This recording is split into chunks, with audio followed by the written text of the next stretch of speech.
तो हेलो बच्चों, कैसे हो आप लोग। तो चैप्टर चल रहा है क्वाड्रेटिक इक्वेशन, और क्वाड्रेटिक इक्वेशन यानी कि द्विघात समीकरण में आज हम लोग जानेंगे वर्ड प्रॉब्लम्स कैसे सॉल्व की जाती हैं या इबारती प्रश्न कैसे हल किए जाते हैं। पहली बात तो ये ध्यान रखो कि जब ये द्विघात समीकरण चल रहा है तो इसमें हमेशा दो चीजों की बात होगी। अगर वर्ड प्रॉब्लम्स भी है तो उसमें हो सकता है लंबाई चौड़ाई की बात कर ले, है ना, या फिर मान लीजिए किन्हीं दो लोगों की उम्र की बात कर ले। मतलब दो चीजों की बात ये जरूर करेगा। इससे पता लग जाता है कि ये द्विघात समीकरण का सवाल है। अब यहां पर देखो जो सवाल दिया हुआ है, कह रहा है कि एक आयताकार बगीचे की लंबाई और चौड़ाई के बीच 3:2 का अनुपात है। कितने का अनुपात है? 3:2 का अनुपात है। यहां पर अनुपात वाली बात कही गई है। जब अनुपात वाले सवाल मिल जाए तो समझ लो काम हमारा और आसान हो जाता है। काम हमारा और आसान हो जाता है। कैसे आसान हो जाता है? क्योंकि हमको लंबाई और चौड़ाई अब इसी के हिसाब से बना लेना है। ठीक है।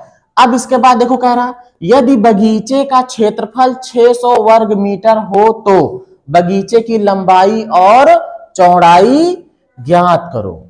मैंने क्या बताया अभी कि जब अनुपात दिया हो तो जान लो कि हमारा काम और आसान हो गया है। अब ये लंबाई और चौड़ाई के बीच का अनुपात है ना, इसी अनुपात के हिसाब से हम अपनी लंबाई और चौड़ाई मानेंगे। हम देखो पहले लंबाई है ना, तो लंबाई के लिए 3 और चौड़ाई के लिए 2। बस इसमें क्योंकि ये तो सिर्फ अनुपात है ना, ये एग्जैक्ट लंबाई थोड़ी है। अनुपात तो कुछ भी हो भाई, अनुपात तो फिक्स होता है ना, लेकिन संख्या कुछ और रहती है। जैसे कहीं लिखा हो 4/2 या 4/8 लिखा है। कितना लिखा है?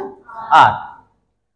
अगर इसको कहा जाए तो ये 4:8 है ना, लेकिन इसका मान अगर हम निकाले 4 एकम 4, 4 दूनी 8, ये 1/2 हुआ। 1:2 भी कह सकते हैं। क्या ये और ये दोनों अलग अलग हैं? एक ही तो है ना। अब 4/8 का जो अनुपात आया है वो 1:2 आया है। क्या आया है? 1:2। लेकिन था क्या वो?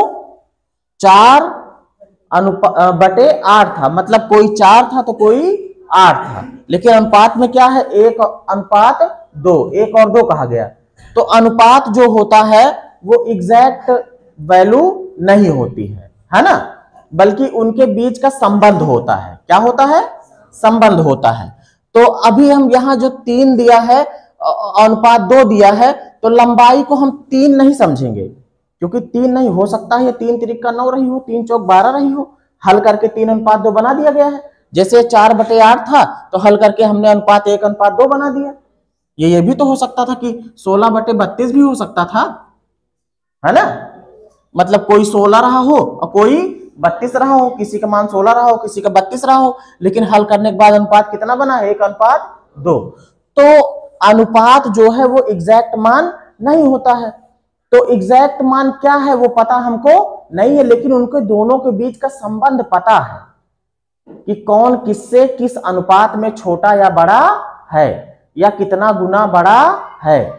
तो जब नहीं पता है तो इसलिए हमको एक जो अज्ञात राशि है उसके लिए हमको कुछ ना कुछ मानना पड़ता है, कोई चर मानना पड़ता है ना। हमेशा अज्ञात राशि को हम लोग चर मान लेते हैं, कोई x y z कुछ भी मान लेते हैं, उसी हिसाब से करते हैं। तो कहने का मतलब ये है हमारा कि लंबाई और चौड़ाई का जो अनुपात दिया गया है ये एग्जैक्ट नहीं है। हाँ, उन दोनों के बीच में क्या संबंध है, कितने का संबंध है, वो संबंध दिया गया है, और एग्जैक्ट वैल्यू अभी अज्ञात है। तो इस वजह से हम इसमें कोई चर लगा लेंगे। तो चर क्या लगाएंगे भाई? x लगा लेते हैं मान लीजिए। तो माना लंबाई, अब लंबाई हम x नहीं मानेंगे, जितने के इसकी अनुपात में वैल्यू दी गई है उसके हिसाब से लंबाई क्या मान लेंगे? 3x। क्या मानेंगे? 3x। और चौड़ाई क्या मान लेंगे? चौड़ाई क्या मान लेंगे? 2x। समझ में आ गया लगता है। चौड़ाई क्या मान लेंगे? 2x। अब x का मान जब रखा जाएगा तो फट से इसमें गुणा होके सही वाला मान मिल जाएगा, है ना।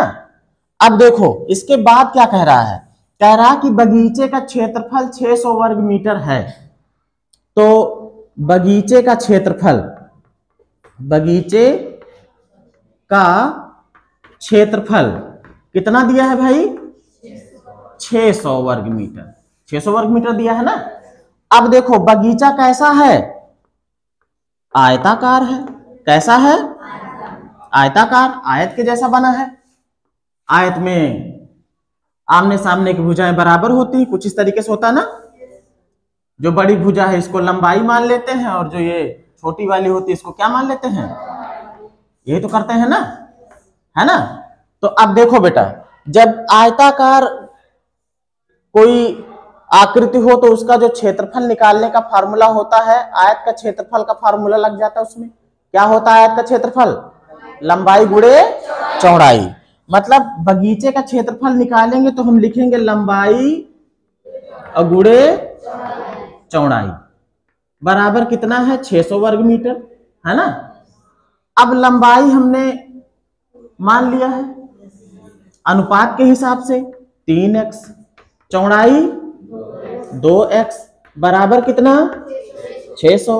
दोनों का गुणा होगा 3 दूनी, और x का जब x के साथ होगा तो गुणा में घातें जुड़ती हैं अगर समान चर है तो इसकी एक घात इसकी एक घात, x की घात कितनी हो गई बेटा 2 बराबर कितना 600। हमको x का मान निकालना है तो 6 जो इधर गुणे में उधर भेज देंगे, इधर गुणे में है तो उधर किस में जाएगा, भाग में। तो x स्क्वायर बराबर हो जाएगा 600 भागे 6, हल करोगे तो आ जाएगा कितना 100। लेकिन अभी ये x स्क्वायर का मान है, x स्क्वायर कितना आया है 100, हमको तो x चाहिए ना। तो इधर का वर्ग उधर वर्गमूल बन जाता है ना, विपरीत संबंध। तो x बराबर हो जाएगा वर्गमूल के अंदर कितना 100, और 100 का वर्गमूल क्या हो जाता है बेटा 10, 10 धाम 100, है ना। x का मान हमारे कितना आ गया है 10। अब इस मान को अगर हम यहां रख दें जो माने थे तो बड़े आराम से लंबाई और चौड़ाई मिल जाएगी। तो आंसर में हम लिखेंगे लंबाई, लंबाई कितना 3x माना था ना अनुपात के हिसाब से 3, और x का मान रखना है, कितना आया x का मान 10। जब भी मान रखा जाता है तो क्या लगा के रखा जाता है, ब्रैकेट। x का मान रख दिया हमने कितना 10। अब ये हो जाएगा कितना 10 तिया 30 मीटर, 30 क्या मिल गई लंबाई, और चौड़ाई कितनी हो जाएगी, चौड़ाई देखो 2x माना था ना अनुपात के हिसाब से 2, और x का मान रखो कितना 10, 2 दहम 20 मीटर, दोनों मिल गया। चेक करना है आंसर, लंबाई गुणे चौड़ाई आयत का क्षेत्रफल होता है ना, 30 गुणे 20 करोगे 3 दूनी 6 और 2 0, 600 आ जाएगा ना। क्वेश्चन में दिया था ना क्षेत्रफल कितना है, मतलब हमारा आंसर बिल्कुल सही।